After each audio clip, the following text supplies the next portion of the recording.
여러분 안녕하십니까? 7월 11일 월요일 뉴스투데이 강원입니다. 고향이나 다른 지자체에 기부하면 세액공제도 받고 답례품도 받는 고향사랑 기부금제가 내년부터 시행이 됩니다. 세입이 적은 강원도 같은 지자체는 별도의 기금을 마련할 수 있고 답례품으로 지역 경제도 활성화할 수 있기 때문에 잔뜩 기대를 걸고 있는데요. 강화길 기자가 취재했습니다. 지난 2019년부터 일본 도쿄에서 IT 회사를 다니고 있는 수리 씨. 일본의 일상을 유튜브에 올리고 있습니다. 수리 씨는 틈날 때마다 고향 납세를 이용합니다. 1년에 9만 엔, 우리 돈 90만 원가량을 기부합니다. 자기가 내야 하는 주민세 20%를 다른 곳에 내는 겁니다. 그렇게 하면 세액 공제와 주민세 감세 혜택을 받습니다. 거기에다 기부 답례품으로 특산물을 받는 재미도 쏠쏠합니다. 후루사토 납세를 이용하면은 이제 그런 것들을 어차피 내야 될 세금 대신에 이제 본인 부담금 2,000엔만 내고서는 그런 것들을 받아 먹을 수 있으니까 그게 좀 굉장히 좋은 것 같아요. 강원도의 일본 자매도인 도토리현. 고향 납세를 통해 지난해 16,000건의 기부를 받았습니다. 3억 9,700만 엔, 우리 돈 39억 원이 모였습니다. 코로나19 대책과 어린이, 농업, 관광진흥 등에 썼습니다. 일본 전체로는 고향 납세로 무려 8조 원이 거쳤습니다. 우리도 내년부터 일본과 비슷한 제도를 시행합니다. 이른바 고향사랑 기부금 제도입니다. 일본과 달리 세금이 아니고 일종의 기부금입니다. 내가 사는 곳이 아니면 고향이든 어디든 기부할 수 있습니다. 한 사람이 한 해 500만 원까지 기부할 수 있습니다. 정치 기부금처럼 10만 원까지 연말정산해서 돌려줍니다. 특히 기부금의 30% 안에서 답례품을 받을 수 있습니다. 주민들한테는 상당히 도움이 많이 되죠. 일본 사례에서 분석에서도 보면 농특산물들이 우수한 그런 지역이 고향세를 많이 유치를 하고 있는 상황입니다. 기부금은 지역에 필요한 사업에 쓸 수 있습니다. 강원도는 이 제도를 어떻게 활용할지 고민하고 있습니다. 홍보는 어떻게 해서 기부금을 모을지, 답례품은 어떤 걸 준비해야 기부자들이 좋아할지, 기부금을 어디에 써야 공감을 얻을지를 연구 용역을 줬습니다. 잘만 하면 큰 기금을 모을 수 있는 고향사랑 기부금제가 소멸 위기에 놓인 지역에 활력을 불어넣는 탈출구가 될 수 있을지 주목됩니다. MBC 뉴스 강화길입니다. 아파트 현관 앞 공간을 전용해서 사용하는 이른바 전실 확장은 관련법상 불법입니다. 하지만 2000년대부터 유행을 타면서 그 당시 새로 생긴 단지의 상당수 세대가 이 전실 확장을 했는데요. 신고가 들어오면서 원주시가 복구 명령을 내렸는데 문만 떼도 복구한 걸로 인정해주고 있어 논란이 일고 있습니다. 이병선 기자입니다. 원주의 한 아파트 세대 앞 공간입니다. 출입문이었던 것처럼 문틀이 있고 각 세대의 개별 공간처럼 사용하고 있습니다. 또 다른 집 앞은 내부 인테리어까지 제대로 했던 흔적을 손쉽게 볼 수 있습니다. 이른바 전실 확장을 했던 집들인데 전실은 집주인이 마음대로 개조나 증축을 할 수 없는 공용 공간입니다. 게다가 스프링클러와 연결된 소방시설이 전실 안쪽으로 들어가는 곳도 있어 소방법에도 저촉됩니다. 2000년대 후반부터 전실 확장이 유행하면서 너도나도 했는데 실은 다 불법인 겁니다.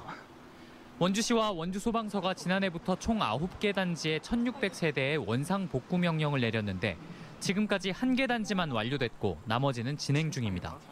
문제는 처음 복구가 완료된 이 단지도 제대로 안 됐다는 겁니다. 완전히 복구하지 않으면 그 자체로 불법인데 문만 뗀 집들을 원주시가 원상 복구를 한 것으로 인정해 준 겁니다. 철거 작업에 참여했던 업체는 비용 때문이라고 설명합니다. 원래는 원상복구 시키는 게 맞아요. 이제 돈이 많이 들어가니까 100만 원에서 몇백만 원도 차이가 나요. 이 때문에 주민 간의 갈등도 피할 수 없습니다. 어느 집은 제대로 철거를 하고 어느 집은 문만 떼다 보니 주민 사이에서 불만이 제기되는 겁니다. 원주시는 입주자의 사정이 다 다르다 보니 최소한의 피난 통로폭 1.2m만 확보되면 인정해줬다고 설명했는데 이 단지의 사례를 나머지 단지까지 적용하기 시작하면 사정을 봐준다며 불법을 용인하는 셈이 됩니다. 유사시에 소방시설이 제대로 작동하지 않거나 피난에 문제가 생기면 과연 누가 책임질 수 있는지 의문입니다. MBC 뉴스 이병선입니다. 신경호 강원도 교육감이 당초 9월로 하겠다던 5급 이상 간부급 인사를 한 달 앞당기는 방안을 검토하고 있습니다. 신 교육감은 여름방학이 짧아지면서 2학기 개학을 8월 초중순에 하는 학교가 많은 점을 고려해 학교 현장의 안정을 위해 인사 시기를 가급적 8월 초에 단행하겠다는 의지를 밝혔습니다. 새로운 교육 정책을 주도할 국과장급 인사 개편과 함께 도교육청 행정직 직원 일부를 학교 현장에 배치하는 작업에도 속도를 내고 있습니다. 농촌진흥청이 농작업을 할 때 열사병 등 안전에 각별한 주의를 당부했습니다. 농촌진흥청은 올여름은 북태평양 고기압의 영향으로 평년보다 더 더울 것으로 전망된다며 특히 더위 체감 속도가 느린 고령의 농업인들이 각별히 조심해야 한다고 밝혔습니다. 이에 따라 한낮에 작업을 할 때는 반드시 2명 이상 함께해 비상 상황에 대비해야 하고 45분간 일했다면 15분 정도는 그늘에서 쉬어야 한다고 당부했습니다. 강원도가 오늘부터 2주 동안 달걀 포장과 판매 업체를 대상으로 위생 점검을 실시합니다. 강원도는 여름철 식중독 발생 위험이 증가하는 만큼 달걀 포장업체 11곳과 수집 판매업체 50곳을 대상으로 유통기한과 보관 방법, 종사자의 위생교육 이수 여부 등을 점검한다고 밝혔습니다. 점검 결과 불법 행위가 확인될 경우 영업정지와 허가 취소, 과태료 등 행정처분할 방침입니다.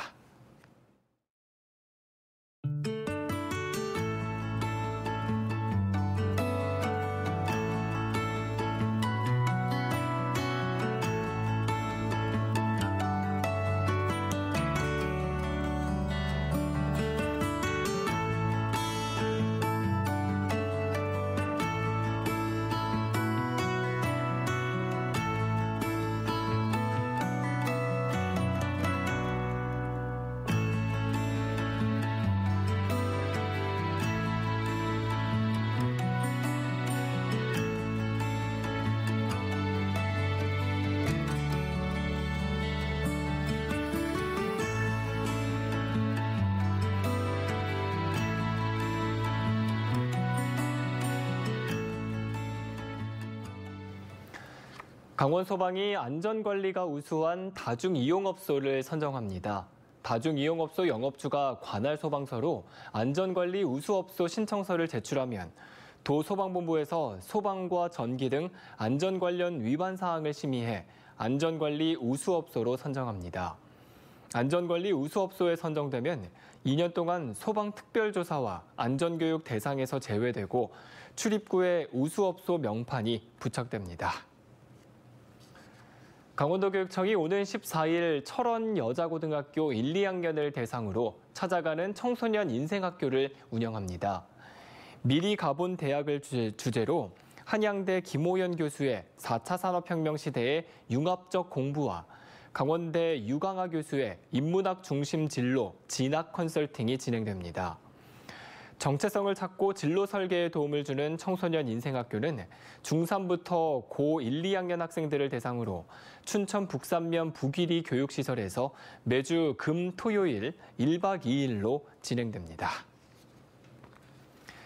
영동 지역의 인구 감소세가 이어지는 가운데 속초와 양양은 증가세로 돌아선 것으로 나타났습니다. 영동 지역 시군이 공개한 인구 현황 자료에 따르면 강릉시는 6월 말 현재 21만 2,414명으로 지난 1월 21만 3,000명 선이 무너진 이후 지속적으로 감소하고 있고 동해시와 삼척시, 고성군도 올해 들어 감소세를 계속해서 보이고 있습니다. 반면 속초시는 8만 2,848명으로 3개월 연속 늘어났고 양양군은 2만 7,899명으로 지난달에 비해 16명이 늘었습니다. 춘천의 청년 농업인이 직접 키운 감자를 사고 파는 농산물 직거래 장터가 열립니다. 춘천시 청년농부 커뮤니티 활성화 지원 사업에 참여하는 봄내농부 13명은 16일 오후 2시 송암 스포츠타운 카누 체험장에서 3시간 동안 농산물을 판매합니다. 이날 장터에는 감자를 비롯해 마늘, 방울토마토, 벌꿀, 꽃 등이 판매되고 장터를 찾는 시민들을 위한 체험 부스도 운영됩니다. 원주에서 난 쌀과 옥수수를 저렴하게 살 수 있는 제10회 원주쌀 토토미 찰옥수수 축제가 사흘 동안의 일정을 마치고 어제 폐막했습니다. 찐 옥수수 무료 시식과 품평회, 토토미와 옥수수 할인 판매를 비롯해 주민 장기 자랑이 펼쳐졌고 폐막식을 끝으로 행사가 마무리됐습니다. 축제 후에도 오는 29일까지 20kg짜리 토토미는 2,000원씩 할인됩니다. 코로나19가 확산되던 2020년부터 온라인 판매 방식으로 바뀌었던 행사는 3년 만인 올해 재개됐습니다. 원주 DB 농구단이 원주 지역 저소득 다문화 가정을 찾아 집수리를 하는 봉사활동을 실시했습니다. 선수와 감독, 임직원 등 50여 명의 봉사단은 지난 주말 원주 지역 다문화 가정 4곳을 찾아 도배와 집수리를 실시하고 지난 정규리그 승리 때마다 적립해온 쌀 500kg을 전달했습니다. 코로나 사태로 지난 2년 동안 봉사를 하지 못하다 올해 재개하면서 원주 DB는 2011년부터 지금까지 9차례 동안 다문화 가정 47곳에 집수리를 실시하게 됐습니다.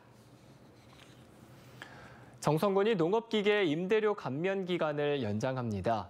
정성군은 코로나19 등으로 지역 경제가 위축됐다며 영농비 절감을 위해 농기계 임대료 50% 감면 혜택을 올해 말까지 연장하기로 했습니다. 올 상반기 농기계 임대료 감면 혜택으로 정선군 860여 농가가 모두 6,100여만 원의 비용을 절감한 것으로 나타났습니다. 춘천시가 외지인을 대상으로 한 체류형 개별 관광객 인센티브 지원 사업을 오는 11월 30일까지 5개월 연장합니다.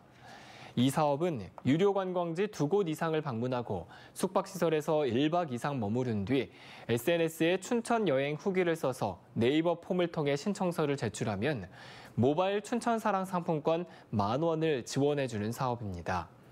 대상은 5명 이하로 구성된 관광객으로 자료 제출일로부터 15일 이내 상품권을 문자로 발송합니다. 춘천시가 에너지 바우처 사업 지원 대상을 확대합니다.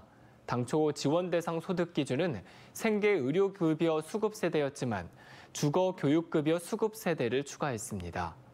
지원 금액은 1인 세대 13만 7,200원, 2인 세대 18만 9,500원, 3인 세대 25만 8,900원, 4인 세대는 34만 7,000원입니다. 전기요금 고지서를 가지고 12월 30일까지 주민등록상 거주지 읍면동 행정복지센터를 방문해 신청하면 됩니다. 속초시가 내일부터 주민등록증 모바일 확인 서비스를 시행합니다. 모바일 확인 서비스는 주민등록증에 수록된 개인정보를 QR코드와 함께 스마트폰 화면에 표출하면 진위 여부를 가려내 신분을 확인하게 됩니다. 이상으로 뉴스투데이 강원을 마칩니다. 시청해주신 여러분 고맙습니다.